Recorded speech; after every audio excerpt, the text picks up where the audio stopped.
So, moving on, now we're going to talk about some of the features of the menus up top here. All right? Thank you.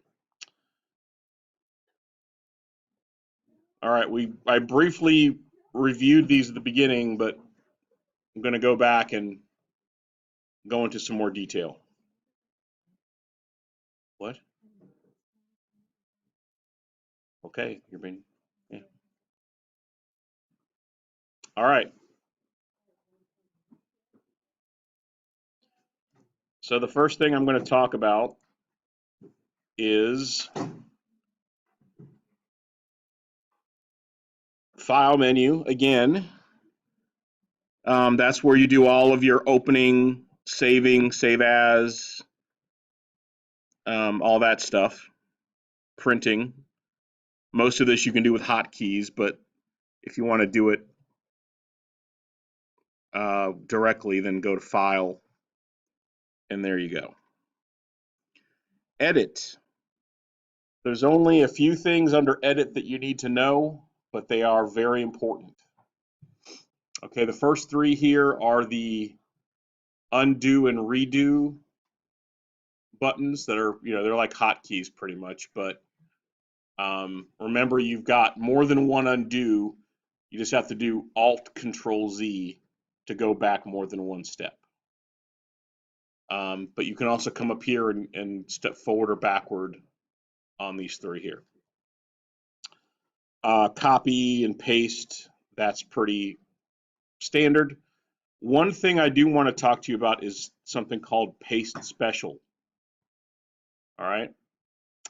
Now let's say on your template you want to fill the entire side of your box with an image so that it bleeds off the edges. All right. You could just copy and paste and then try to scale this up and cut the sides off, and you could do it that way, but it's kind of convoluted. Paste special is a quicker way of doing it. So the first thing you want to do is find an image that you're going to paste, and you want to copy that to your clipboard. Okay, so in my case, let's say, I think it's this one. Yeah. I want to copy this whole image onto a side of my box.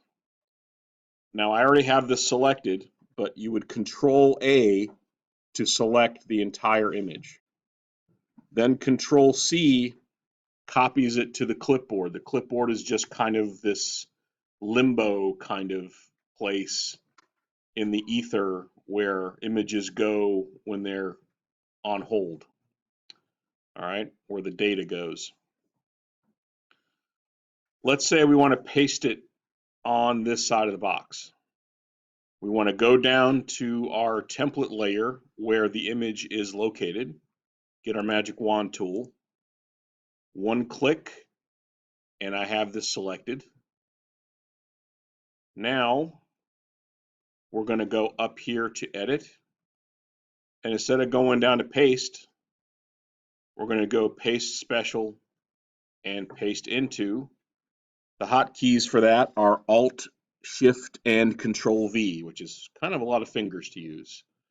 So I just go up to the menu and do it that way. Paste special, paste into. Now what that does is it pastes the image on the clipboard inside the selection, but what it does is it creates what's called a layer mask. All right. So it's basically like cutting a hole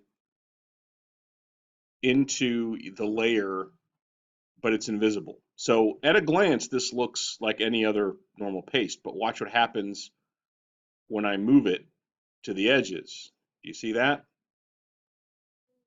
It's like a little window cut out. So now, when I go to scale this up, edit, transform, scale, it doesn't go outside the boundaries of the selection that I made. All right. So now I hit enter. Now I can move this around, reposition it inside, and no matter what it won't go outside the outline. So it's handy. Now, this wasn't the greatest image to do this with as an example because no matter how I move this, it's going to be cropped. So obviously when you do yours, don't pick an image like this where you're going to have cropping that looks really bad, right? There's a way for you to create an image like this and have everything on a separate element. This would be a case where, let's say you're doing like a Bambi Happy Meal box and you have a picture of a forest and you just want that to be the background, and then you're going to put other elements on top of it, like characters, text, activities. This Paste Special technique would be perfect for that. Because on an image like that, it wouldn't really matter too much if the sides were cropped off a little bit. So does that make sense? Okay. So that's Paste Special. That's something you're definitely going to want to know. Fill and stroke are pretty standard. Again, fill is basically you make a selection and you fill it with a color or a gradient. Stroke is an outline. So I'll show you that real quick. You make a selection, again, go down to your background layer, select one or more sides of your box,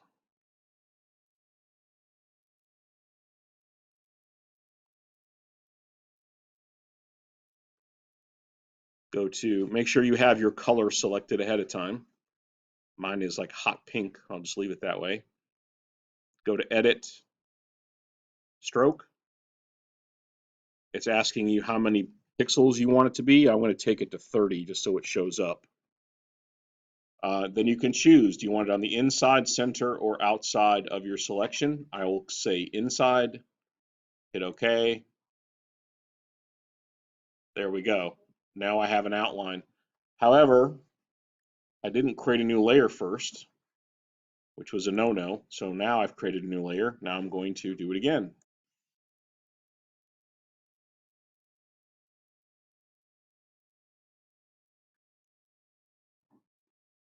Now that's on a separate layer, and I can turn it on and off, move it around, do whatever I need to do. I can also add filters to it like blur or something to soften it. Okay. So any selection you make, you can add a stroke outline around it, or you can fill the inside of it. Okay, so edit, paste special, fill and stroke, all are things that you're going to want to use a lot of. The other thing that you will be using most extensively is the transform function. You've already seen me use it a couple times. Under that, you have scale, rotate, skew, distort, perspective, and warp, as well as, rotate 180 degrees, flip horizontal. Okay. So with this tool, you can take an element and do a mirror image of it. You can turn it upside down. You can make it big or small. Okay. You're going to be doing lots of scaling on this assignment. So edit, transform. Let's just choose an image. Let's go back up to window here. Go down here, find our buddy Red Tornado. Those of you who are familiar with comics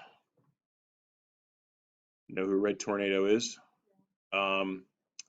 Okay, so remember, he's on a white background. So what do I use to select him with? He's got a flat color. So the wand, yes, the magic wand. The quickest way to select him is to select the solid background. Hold down Shift to add to the selection, get all the white parts. Then I'm going to go select inverse to reverse it. So now he's selected instead of the background. Then I can literally just drag him over with the move tool. Might take a second, but bam, there he is. Okay, now I can move him around where I want him. Edit, transform, scale. Remember, you hold down shift, otherwise you get squash and stretch. You don't want that. I just minimized it. It's still here. If you go to Window and go to the very bottom, there's a listing of every file I have open right now. All right.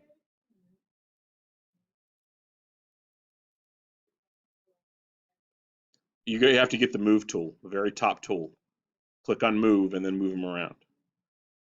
All right. Once you have it scaled the way you want, hit enter.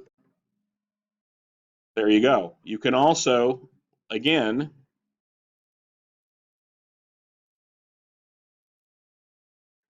rotate.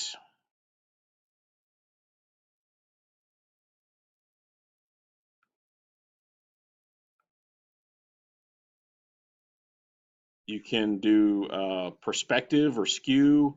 They're kind of all the same thing. Or distort. Warp is my favorite because you can really.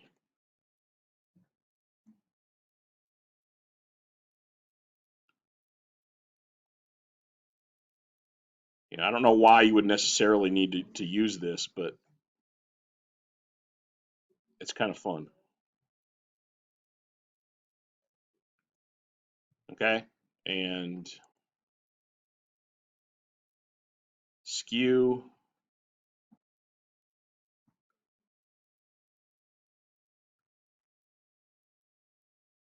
All right, you can do all kinds of effects. When you're done, hit enter. You can't forget to hit enter, otherwise it won't take. If you don't like it, after you've hit enter, just Control Z and undo it, and it goes back to normal.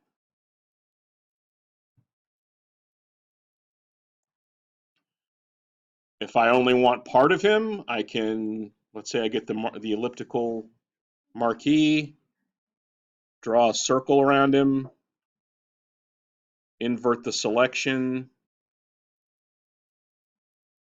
hit delete. Now I have him inside of a circle. Now I can go edit, stroke, outside, click outside, hit OK. Now he's in a circle. Now I can take that, move it around. I accidentally have an outline all around here. I can just delete that. Just get your marquee tool, click and drag, delete, click and drag, delete.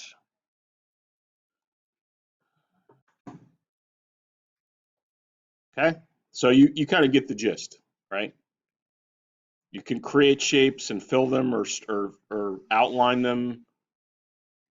You can scale things, rotate them, whatever you want to do. Okay. So that's transform, and that's really it for edit. Okay, the rest of this you don't really need to know. So as long as you are familiar with paste special, fill and stroke, and transform, you can actually do a lot with just those things. All right, the next menu over is image. There's only a few here that you need to know, but they are important. First of all, mode. You should always be working in RGB color mode. If for some reason your image looks black and white or the color looks weird, check the mode and make sure you're in RGB color. If you're an indexed color or grayscale or some other thing, switch to RGB color. All right. Adjustments. All right. There's only a few of these that will probably be helpful to you. All right. The first ones, all four of these pretty much do the same thing, but in different ways. Okay. These all control the brightness and contrast of an image. I prefer to use levels because it gives me a little more control. But let me show you how it works. All right, again, I will go to Window. I will select, I think it's this picture. Nope, it's the other one. Sorry. Right here. No. Where's my Robin picture? Is it this? Aha. There we go. Okay. So let's say I've got this image of Robin. Let me revert it back to where it was. Okay, and I want to use this, but you know, it's kind of dark, right? It's not, there's a lot of detail being lost. So let's say I want to brighten this up a little bit. This is where adjustments come in. Go to Levels, and you'll see something called a histogram pop up here. This is just a little graph showing the light, midtones, and then dark value pixels in the image, okay? You've got 3 triangles here, little sliders, black, gray, and white. The white, if you slide it to the left, makes the image brighter. You see that? But clearly, you know, if you overdo it, it looks washed out and it looks bad. So I usually take it only up to about where the histogram starts to rise, like right about that point there. And then I stop. The black triangle makes it darker. Okay. And as you can see, because these pixels are spiking to the top right away, that means this image is already pretty dark. So you don't need to worry about it. I would leave the black alone. And the midtones just kind of control the overall, you know, I would leave that where it is too. All right, so just like that, I have gone from dark to making it a little brighter. I can make out some of the details in the background now. So basically, that's what Levels does. Now, brightness contrast does the same thing, but you know, I personally, I don't know. It's okay to use brightness contrast. There's nothing wrong with it. I just kind of prefer Levels, but either one will work. Okay, so now that's pretty bright. So compare that with that. Now you've got something that's more visible. Okay. Underneath that, you've got a couple more useful tools. All right. I wouldn't worry about curves or exposure or vibrance. Hue saturation. Hue changes the color. All right. I don't know why you would need to do that necessarily, but there it is. Saturation controls the vibrancy of a color. All right. So if you take the saturation all the way up, I mean, that's really bright color. It's even brighter on my computer. All right, if you slide it all the way to the left, it basically becomes a black and white image. So if you have something that's too saturated and you want to tone it down a little bit, slide it to saturation a little bit, you know, or if it's a little gray, don't take it all the way to the end, just punch it up a little bit and it'll brighten it up. And then lightness does what you would expect, makes, you know, things light or dark. You probably don't need to touch that. Okay.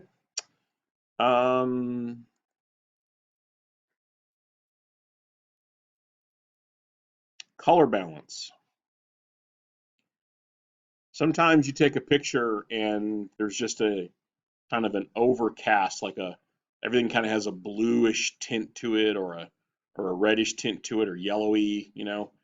Like if sometimes older photos have like a yellowish tinge to everything. If you use color balance, you can take that out. Like let's say I'm dealing with a picture that's got too much yellow in it. I go down here to the bottom where it says yellow and blue, and I slide it more towards the blue, and it cools down the warm colors. Or I could do the opposite. Like it could be, you know, really red and I want to take it down and cool it down some. So then I slide it over more towards the cyan, right? So color balance just kind of helps to balance out something if it's a little too much of a certain color.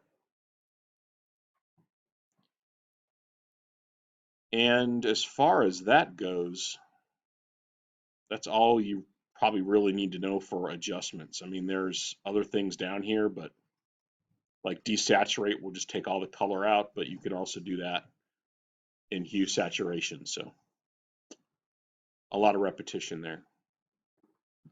You can also do auto tone, auto contrast, auto color. If you just kind of do that, it'll kind of do a generic kind of default kind of setting. Sometimes that helps more often than you might realize. All right, image size. You remember that's where you go for information about your image, print dimensions, resolution, all that. Remember, you don't want to use anything lower than 300 if you can help it. You definitely don't want to use anything low than like as low as like 72 DPI. Like this image here, 72 DPI, it's chunky. I'm kind of using it as an example, but I don't know that I would necessarily use this on my box unless it was small on my box. I wouldn't blow this up huge and like, you know, have it be a whole side of my box because, you know, it's too chunky. All right. Canvas size is just the size of the file you're working in. If you make an image a certain size and you decide, oh, I need this bigger, go to canvas size. It will actually make the file size a little bit wider or longer. And you won't have to go make a whole new file. Duplicate just makes a duplicate copy of the image of the file you're working on. And that's all you need to know for image. All right, layer. Layer is, again, a very important concept.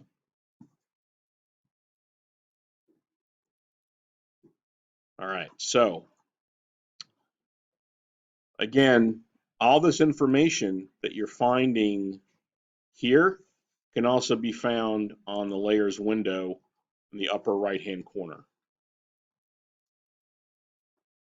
Now, remember the thing that you have to realize about layers is it's like looking at a stack of sheets of paper, stacks of papers, or more accurately, sheets of like plastic acetate like that you can see through, okay? So there's images on there, but the edges, anywhere where there's not an image, it's transparent, so you can kind of see through to the bottom of the stack, okay? And where a layer is in relation to other layers is going to depend on the visibility of it in the image. All right, so let's take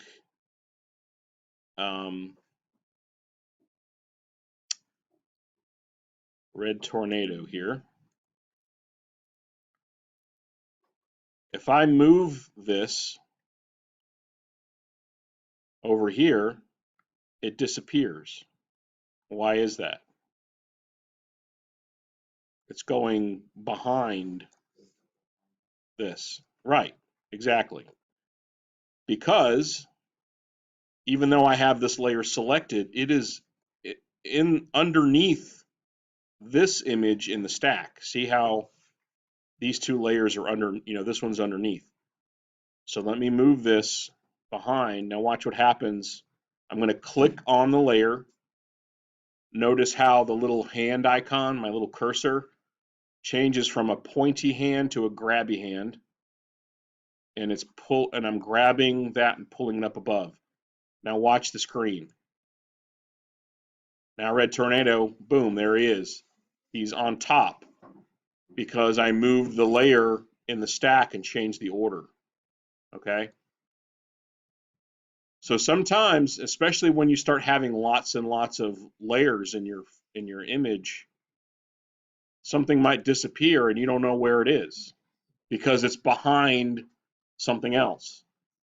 So again, here's what you do to find that.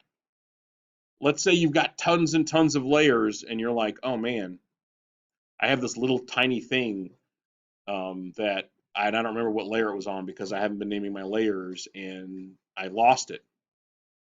Well, or you can see it, but you don't know what layer it's on.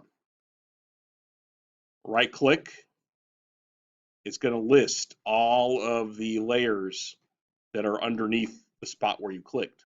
Usually the first one is the topmost layer. So select it from the list and it will take you right to that layer in the stack and have you select it. So now when you go to move it, see? All right. Now the other really cool thing about layers is that you can do something called layer style. Let's choose, I think I've already got one of these in here. Yeah, let's do this guy.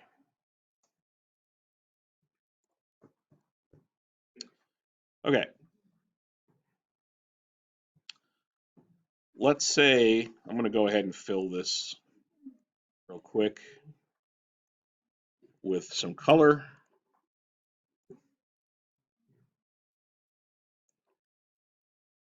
We'll do red and yellow. I'll do a gradient.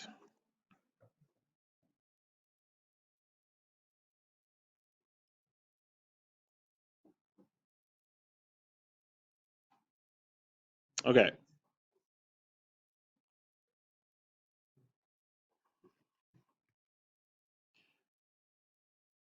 Let's say I want to take red tornado here.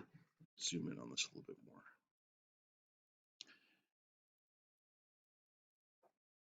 And I want to make him a little smaller.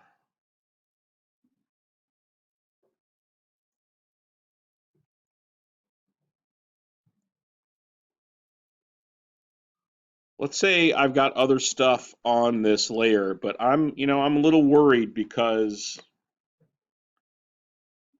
the background is red and he's red, and I just feel like he could be popping out more. So what can I do to make him more visible? If you double click on the layer on the side right here, a window called Layer Style pops up. And it gives you a whole list of choices. You've got bevel emboss, contour, texture, stroke, inner and outer shadow, inner and outer glow, etc. Drop shadow. Let's go with outer glow. Check that.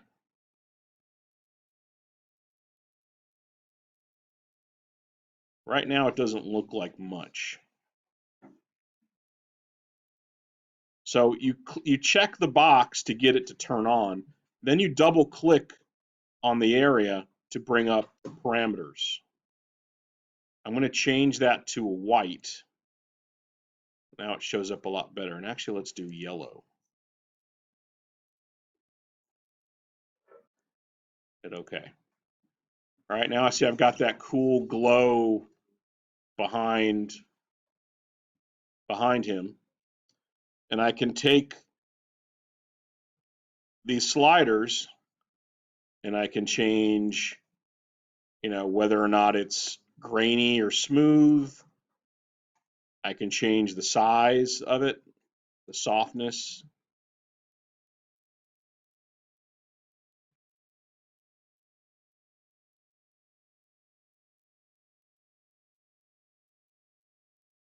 The range.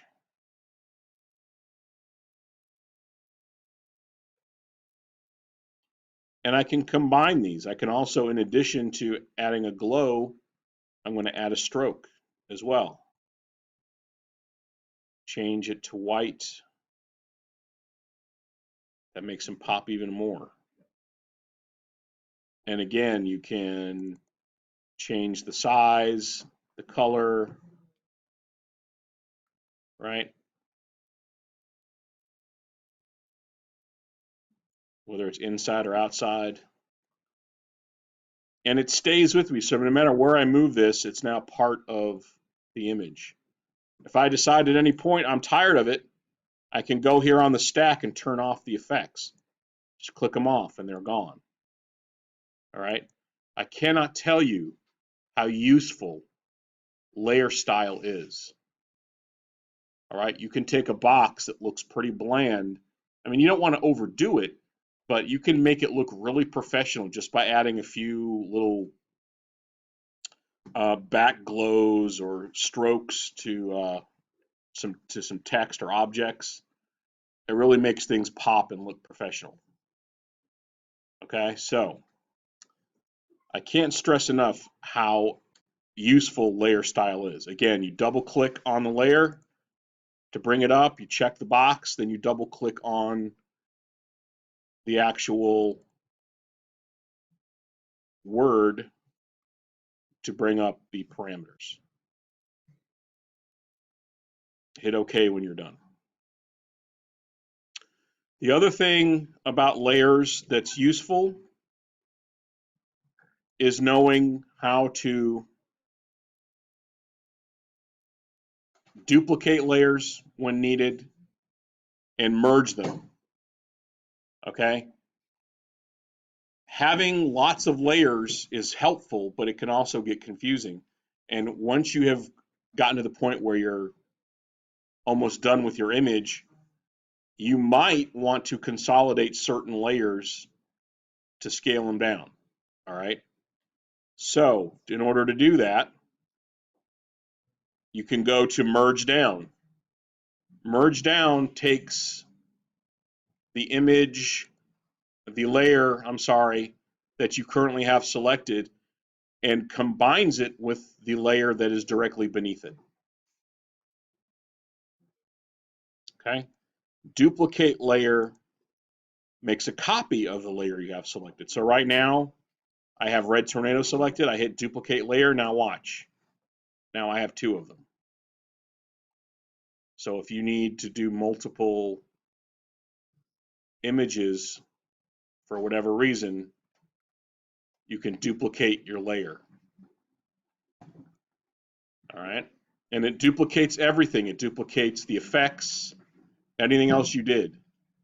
If you decide at some point you want to make these on the same layer, then you simply click here and say merge down. Now they are both on the same layer. And it really messed up that effect, but I don't know why I did that, but that's okay. I'll undo it. Okay?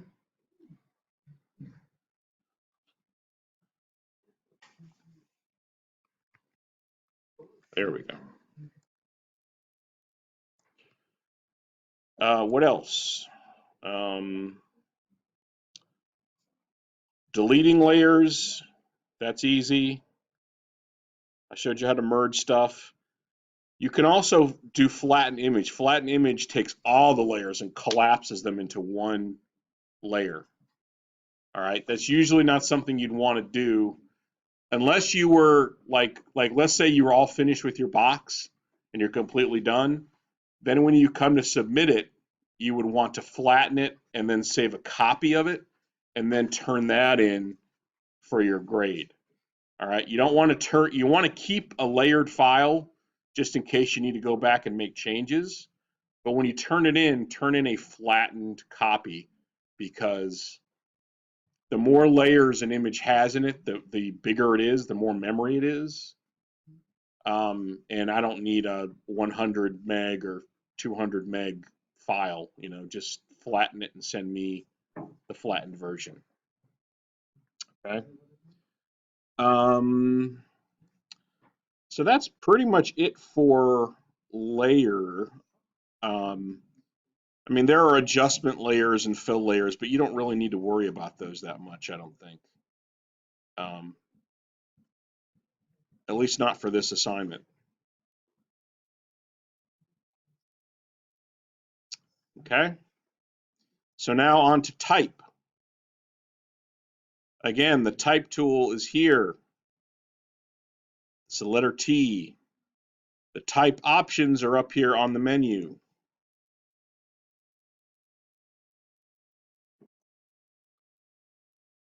Thing to understand about type is that typography is its own thing, okay? Using fonts that are appropriate and legible is absolutely essential in good design, okay? You don't want to pick an ugly font that no one can read or a font that is inappropriate for what you're doing. So for example, I've got a lot of comic book kinds of imagery on my box, okay? It's very flat. It's very, everything's in bold outlines. The color's very flat and dynamic.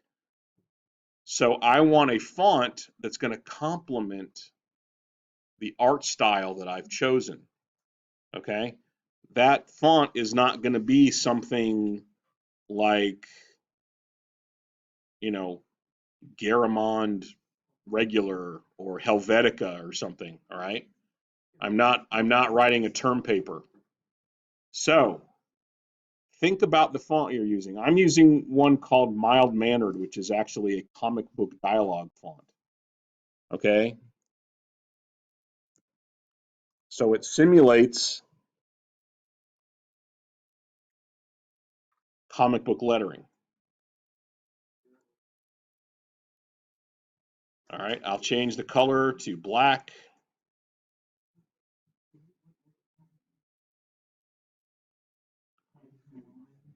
But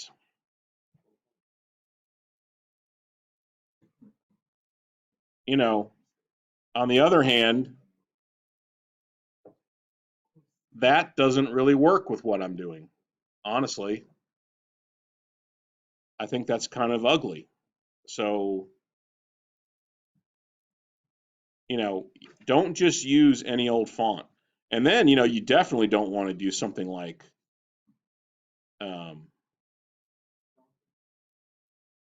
well, not even that, but like, like some fancy kind of serif font or something, or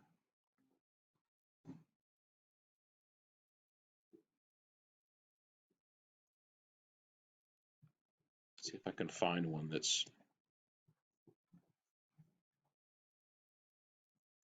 right. Again, not appropriate. So, there are lots of fonts that come with Photoshop, but they're not all good fonts, honestly. Um, so be a little discriminating when you're thinking about what font you're going to use. Okay. Now, the one that I have, I actually downloaded. I paid for it, but there are lots of free fonts that you can use. Like this one I paid for. Like actual professional comic artists use this font in their work. Um, but there are other good free fonts out there that you don't have to pay for. It's not hard to download a font and install it on your computer and use it. So, you might want to go looking for fonts. Like if you have a little extra time, just say, hey, I'm going to spend 15 minutes Googling free fonts and see what I find. Okay, so that's that. You can also use the layer style with type, okay? Like let's say I've got this text here, and because my background is busy, it really doesn't show up very well. Well, I can go to that layer, double click, bring up layer style.